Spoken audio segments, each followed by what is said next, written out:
What's going on, Husker Nation? Ethan Vice here with another quick edition of 4 Hours to Lincoln. And I mean quick, it's just a bunch of previews for you today. However, ladies basketball advances in the Big Ten tournament, which was highly expected with a nice victory over Purdue. Of course, I did not get to watch a game, so I'll have to watch it when I can and go over all the facts with you. So, bunch of previews in this one. I will get back with you on the game tomorrow, along with the results from all today's action that is going on. That includes the track and field, in which I think they're starting the throwing events tonight. So I will get back with you guys on all that. Just few more previews for this week. So we got beach volleyball coming up. I don't have a preview for that, but it's going on right now today as well. I forgot to mention that on yesterday's show, as we are taking on Hawaii and Pepperdine both today. So good luck to the ladies there at the Queen's Cup. Track and field, I already previewed that. That's what else is going on today. So here we go. Men's golf at the Johnny O. They will start this tournament on Sunday. It'll go all the way through Tuesday. They resume spring action March 11th and 12th, through the 12th, I mean. The 14-team event, which is hosted by Rutgers at the Sea Island Golf Club, features a strong Midwestern flavor with the 6 Big Ten teams, which include Illinois, Michigan State, Minnesota, Nebraska, Penn State, Rutgers, and 4 Big 12 teams that include Cincinnati, KU, K-State, and Texas, along with Augusta and Notre Dame. Then the teams will take the course for 2 rounds on Monday, March 11th, with the shotgun start at 7:45 a.m., which before concluding the 54-hole event with the final round on Tuesday, March 12th, with tee times at 7 a.m. Nebraska returns to competition after a more than 3-week break since competing at the Gator, which was mid-February. Juniors Hamish Murray and Harry Crockett shared Nebraska's top individual finishes in Florida with a tie for 35th at 215. Quinn Yost and Evan Myers also competed in the Husker lineup in Gainesville and will be back in the top 5 with Murray and Crockett in Georgia. Sophomore Davis Johnson rounds out Nebraska's lineup at the Johnny O, while Grant Jabinas, Will Marshall, and Reed Malik will all compete as individuals. So with that out of the way, let's switch gears. Let's go talk about our bad sports, starting with softball, which we all know is having a very, very disappointing start.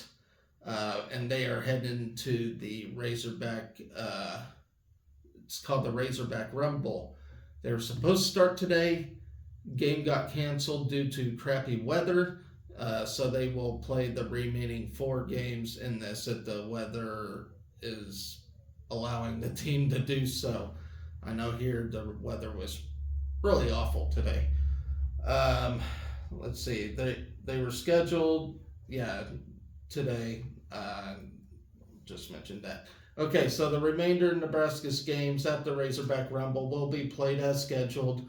Weather permitting, Huskers will take on Northern Iowa and St. Francis on Friday, which is tomorrow, followed by a pair of games on Saturday against St. Francis and South Alabama. With the loss of at least 1 game this week, we have added 2 home games to our schedule for next week, as we will host Northern Colorado and Maine on Tuesday. Both games on Tuesday. Admission will be free, by the way, for this. So if you ain't doing anything on Tuesday, and I know a lot of people work, obviously, during noon and probably 5, just getting off work. So but these games will be free if you happen to be bored. And then Nebraska is 8-10 this season, but they have played one nation's toughest schedules according to the first NCAA RPI released on Monday. Nebraska has played the 17th toughest schedule in the nation this season. 7 of Nebraska's 18 games have come against ranked opponents, with 3 more games against teams just outside the top 25. So, as y'all are aware, we are having a very rough start. We have really scheduled these games around Jordy Ball, and of course she went down, so we are really struggling. But it's also good experience, so we should be damn ready to play in the Big Ten when that comes up. So there's always a positive and a negative, in my opinion.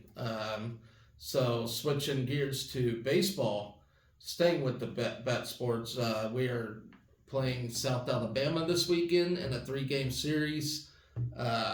Very good start for this baseball team with the number. So depending on what source you read, it's either number 1 or number 3 in the NET rankings. So we are 7-3 right now. Or no, are we 7-3? Okay. So we're 3-0 all time against South Alabama, which included last season when we swept them in a series.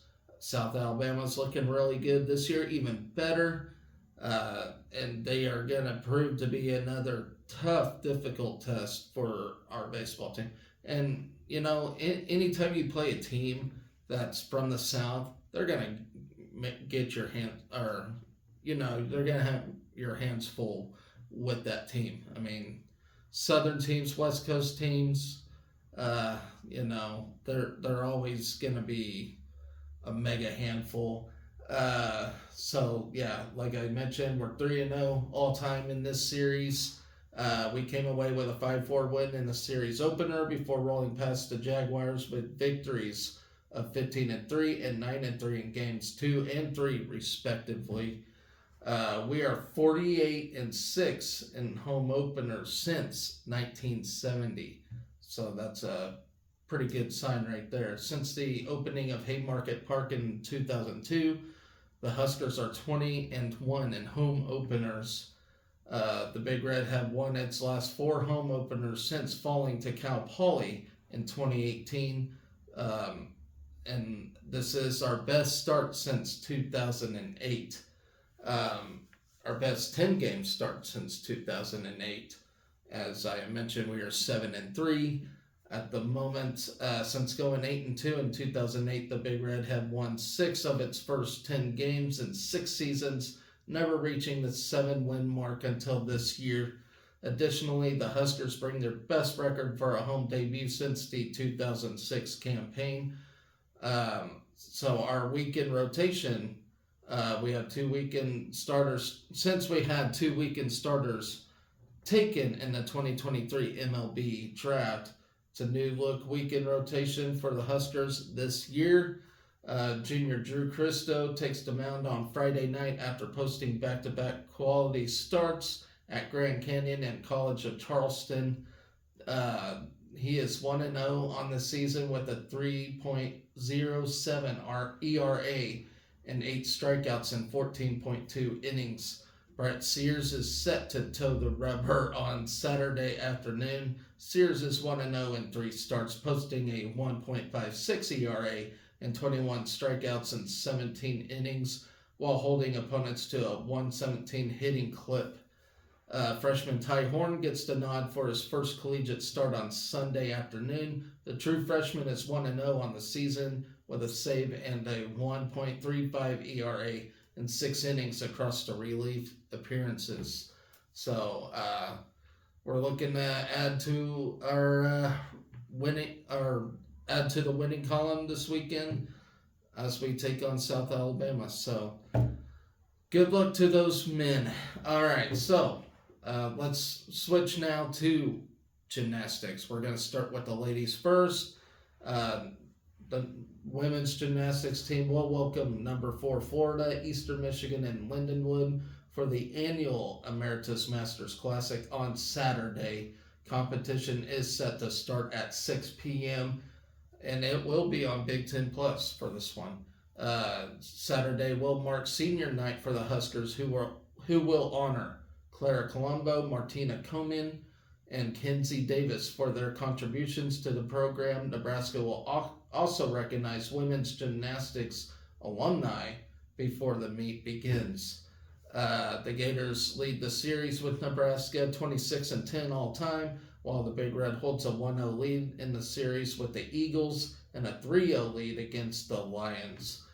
So the last time out for this ladies gymnastics team, they hosted North Carolina, Southeast Missouri State, and Illinois State, and placed first in that triangular or quadrangular or whatever you want to call it. They placed first in that with a season best score of 197-125. The Huskers also earned season high scores on beam, on floor, and bars. Nebraska claimed a share of all the event titles in the quad meet as well. There we go, quad. Komen on vault, Emma Spence on bars, Isabel Sycon, Allie Gard, and Isaiah Hall, all three on beam, and Komen and Sophia McClelland on floor. Spence also won the all-around title with a 39.475 that tied her season high. The Big Red had 6 athletes tie or earn new career highs. Whitney Jenks on bars with a 9.900 and floor with a 9.850. Emma Simpson on bars, Sycon on beam, Gard on beam, Komen on floor, and McClelland on floor. So scouting competition real quick. The Florida Gators are ranked number 4 on the road to the Nationals poll and average a 197.684 on the season with a high score of 198.225. They are 11-1 on the season with a 6-1 conference mark. That was good for the SEC title. Florida is led by U.S. Olympic team member Leanne Wong, who won gold with Team USA in the 2022 World Championships. Eastern Michigan Eagles own a 7-5 record of the season, including 2-3 in the conference competition. They are also number 40 in the Road to Nationals poll with an average of 195.267 this season and a high score of 196.450. The Lindenwood Lions are ranked number 48 in the Road to Nationals poll with an average score of 195.241 and a high mark of 197.75. They own an 8-2 overall record. So good luck to the ladies in that. Now for men's gymnastics, our last item for today. They are set to host a Big Ten opponent, number 2 Illinois. The meet will commence at 2 p.m. at the Bob, where the senior class will be honored along with a t-shirt giveaway with supplies last.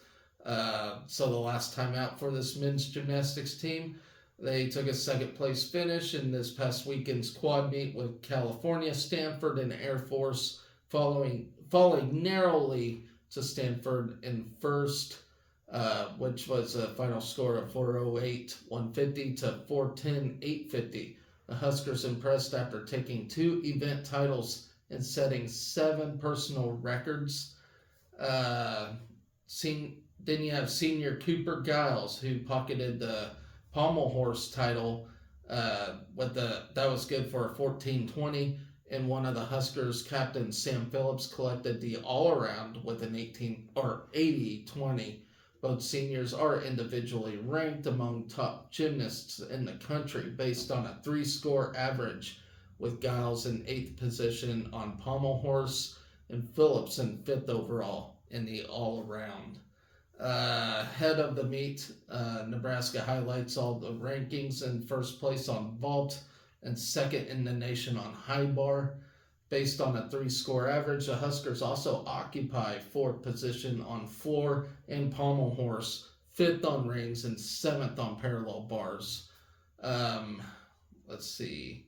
Scouting competition now. Number 2, Illinois moves into the 10th week of competition with an overall record of 11-1, with their only loss coming from Michigan in the Windy Cindy Invitational earlier this season. The Fighting Illini closed this past weekend's competition with a first place finish against William and Mary and Simpson. Notably, Illinois swept the event titles with the Illini placing first in each event for the 3rd time this season. The titles include McCool on floor, which was 1470, Dang on pommel horse with the 1495, Anaya on rings 1440, Sewell on vault 1490, Petrosian on parallel. I butchered that name. I apologize. It's probably Petrozin or something like that. I don't know. On parallel bars with a 1415, and then Vantage Dierenont on high bar with 14, and Schooley in the all around with the 7940. So I apologize if I butchered the names. Those were very difficult to read. So, anyways, that is my show, ladies and gentlemen. The only thing I did not get to this week, and I will, is the men's basketball game against Michigan, our season finale, which is on Sunday. I will get to that later this week. But yeah, what do you guys think? What do you feel about the Huskers so far in any sports? Let me know in the comments. So if you haven't done so already, smash that subscribe button. Other than that, guys, that's going to do it for this show. So, always remember to be excellent to each other. Go Big Red.